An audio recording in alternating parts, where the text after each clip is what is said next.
আসসালামু আলাইকুম। আজ 15 ফেব্রুয়ারি 2026 রোববার। শুরু করছি চেঞ্জ টিভি প্রতিদিনের গল্প অনুষ্ঠান। দর্শক, আপনাদের সঙ্গে রয়েছি আমি ইমতিয়াজ আহমেদ। শুরুতেই সংবাদ শিরোনাম। অবিশ্বাস্য চমক নিয়ে আসছে নতুন মন্ত্রিসভা। মোদি কি আসবেন, জানা গেল আসল তথ্য। কর্মীর পাশে দাঁড়ালেন জামাত আমির। এবার বিস্তারিত। নতুন সরকারের সম্ভাব্য মন্ত্রিসভা নিয়ে রাজনৈতিক অঙ্গনে শুরু হয়েছে জোর আলোচনা। অন্দরমহলে ঘুরে বেড়ানো সম্ভাব্য 41 সদস্যের তালিকায় যেমন অভিজ্ঞ ও দেশবরেণ্য নেতাদের নাম রয়েছে, তেমনি জায়গা পেতে পারেন রাজপথে সক্রিয় তরুণ এবং প্রযুক্তি সচেতন নতুন প্রজন্মের প্রতিনিধিরাও।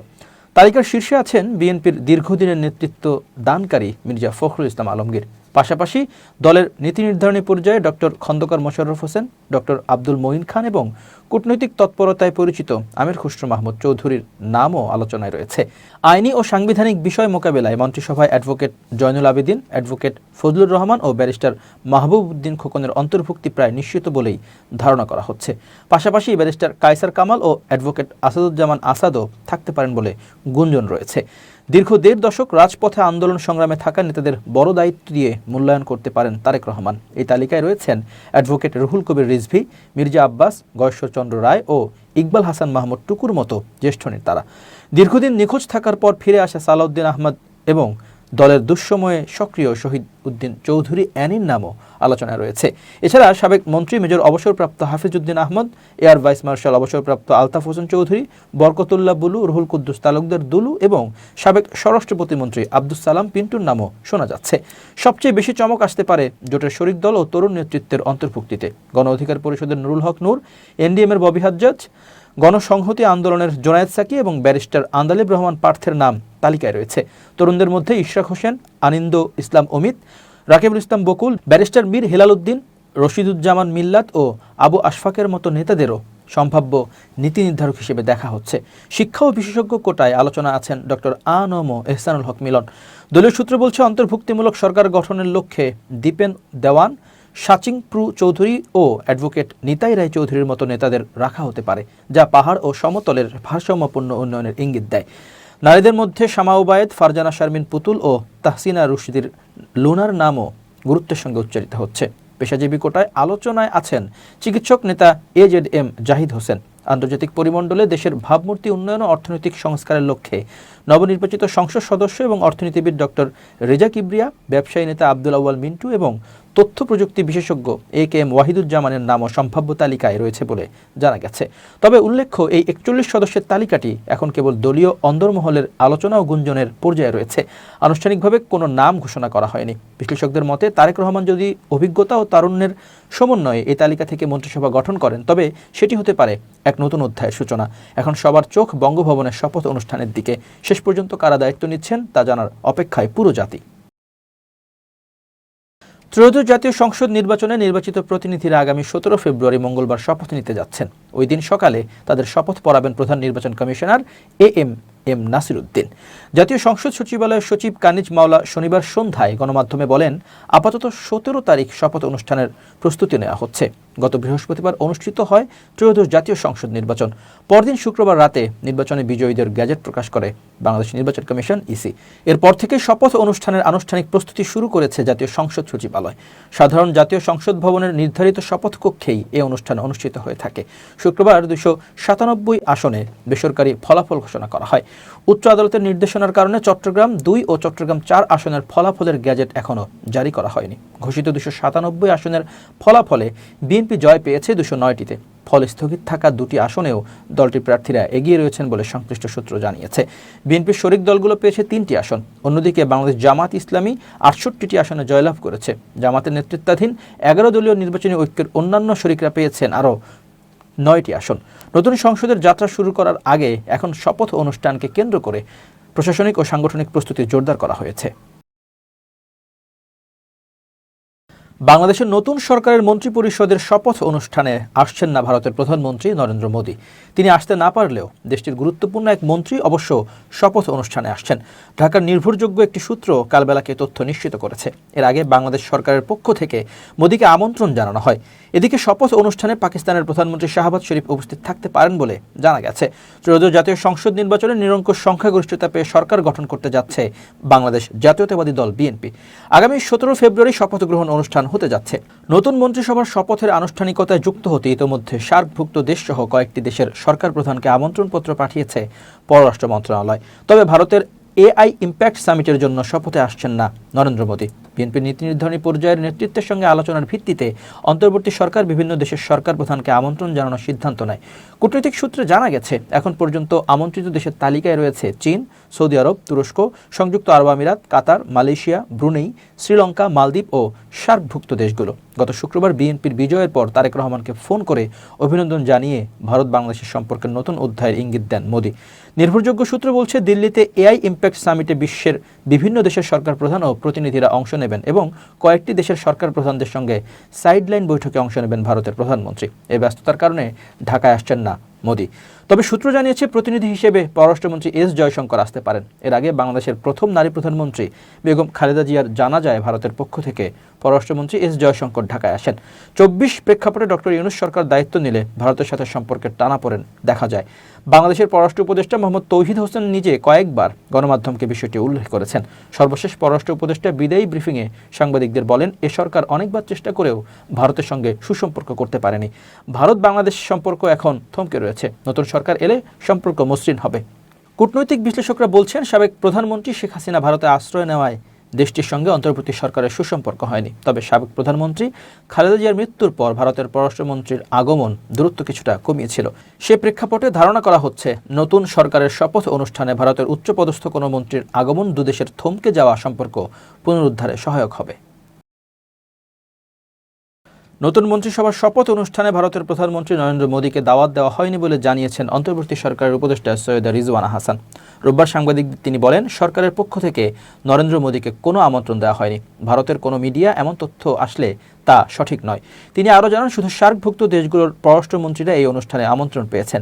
এ বিষয়ে জাতীয় নাগরিক পার্টি এনসিপির মুখপাত্রের মন্তব্য, মোদী যদি আসেন তবে এনসিপি সেখানে যাবে কিনা তা তারা সিদ্ধান্ত নেবেন।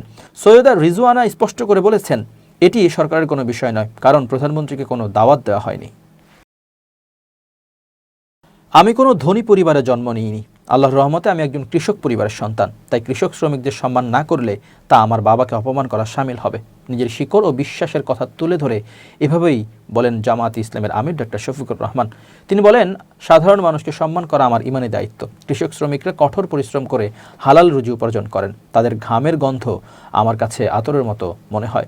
রোববার সকাল 10টায় কিশোরগঞ্জের ইটনা উপজেলার শিমুলবাগ দক্ষিণহাটি এলাকায় জামাত সমর্থক শাহ আলমের পরিবারের সদস্যদের সঙ্গে সাক্ষাৎ ও স্মরণসভায় তিনি এসব কথা বলেন।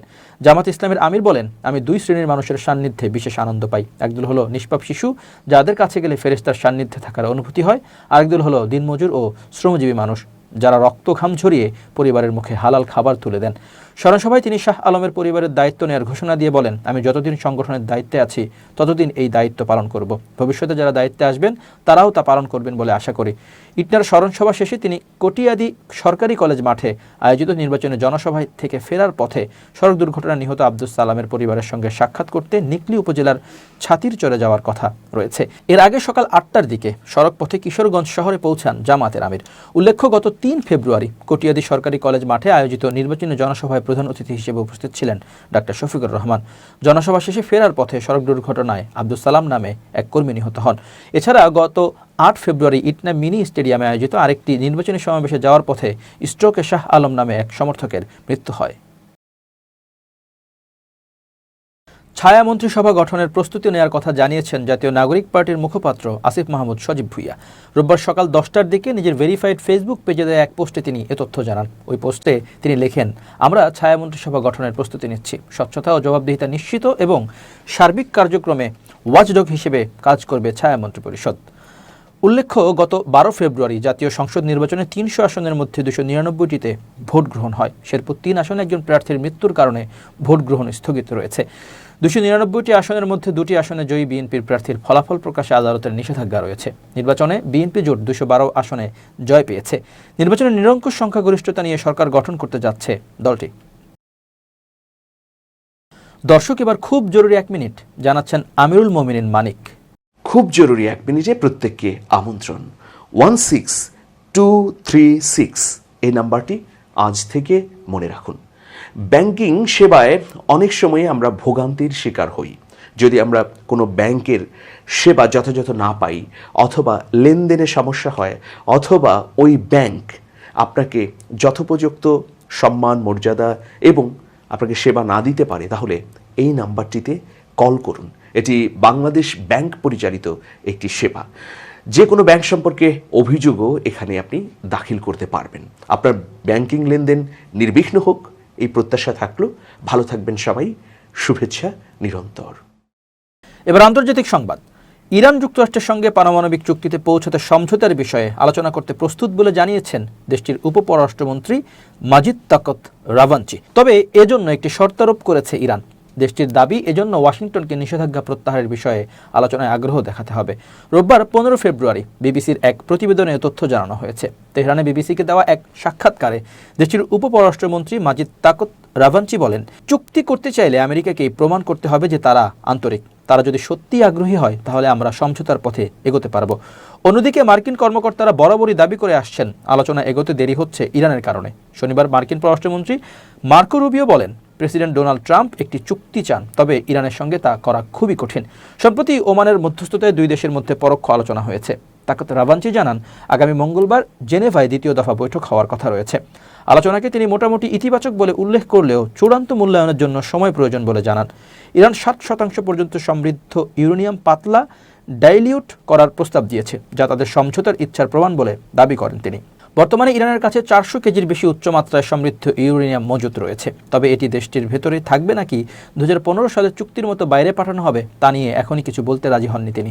2015 সালের বহুপাক্ষিক পারমাণবিক চুক্তি থেকে যুক্তরাষ্ট্র 2018 সালে সরে দাঁড়ায়। সেই চুক্তির অংশ হিসেবে রাশিয়া নিম্নমাত্রা সমৃদ্ধ 11,000 কেজি ইউরেনিয়াম গ্রহণ করেছিল। মস্কো আবারও এ ধরনের প্রভাব দিয়েছে। রাভাঞ্চি বলেন, আলোচনা কেবল পারমাণবিক ইস্যুতেই সীমাবদ্ধ থাকা উচিত। যুক্তরাষ্ট্রের শূন্য সমৃদ্ধকরণ দাবি এখন আর আলোচনার টেবিলে নেই বলে তিনি মন্তব্য করেন। তবে ট্রাম্প সম্প্রতি সাংবাদিকদের বলেছেন, তারা কোনো ধরনের সমৃদ্ধকরণ চান না। বিবিসি জানিয়েছে, ইরান তার ব্যালিস্টিক ক্ষেপণাস্ত্র কর্মসূচি নিয়ে আলোচনায় বসতে অস্বীকৃতি জানিয়েছে। তাকত রাভাঞ্চি বলেন, যখন আমাদের উপর হামলা হয়েছে, তখন আমাদের ক্ষেপণাস্ত্রই আত্মরক্ষায় সহায়তা করেছে, তাই প্রতিরক্ষা সক্ষমতা ত্যাগ করা সম্ভব নয়। এদিকে যুক্তরাষ্ট্র অঞ্চলে সামরিক উপস্থিতি বাড়াচ্ছে। ট্রাম্প হুঁশিয়ারি দিয়েছেন, চুক্তি না হলে ইরানের বিরুদ্ধে হামলা চালানো হতে পারে। জবাবে ইরান সতর্ক করেছে, কোনো আগ্রাসন হলে তা পুরো অঞ্চলকে অস্থিতিশীল করে তুলবে এবং প্রয়োজনে তারা জবাব দেবে। ইরান আরও অভিযোগ করেছে, ইসরায়েল আলোচনাকে ব্যাহত করার চেষ্টা করছে। তবে সব জটিলতা সত্ত্বেও কূটনৈতিক পথেই সমাধানের আশা প্রকাশ করেছে তাকত রাভাঞ্চি। তিনি বলেন, আমরা সর্বোচ্চ চেষ্টা করব, তবে অপর পক্ষকেও আন্তরিকতা দেখাতে হবে। শেষ করছি চেঞ্জ টিভির প্রতিদিনের গল্প অনুষ্ঠান। changetv.press বাংলাদেশের ইউটিউব জার্নালিজমের অগ্রদূত। ভিজিট করুন এর ওয়েবসাইট www.changetv.press, ইউটিউব youtube.com/changetvpress এবং সাবস্ক্রাইব করুন চ্যানেলটি। নিয়মিত লাইক, কমেন্ট ও শেয়ার করে আপডেট রাখুন নিজেকে। ভালো থাকুন, নিরাপদে থাকুন, শুভেচ্ছা নিরন্তর। changetv.press, এক ফোঁটা হলুদও নেই।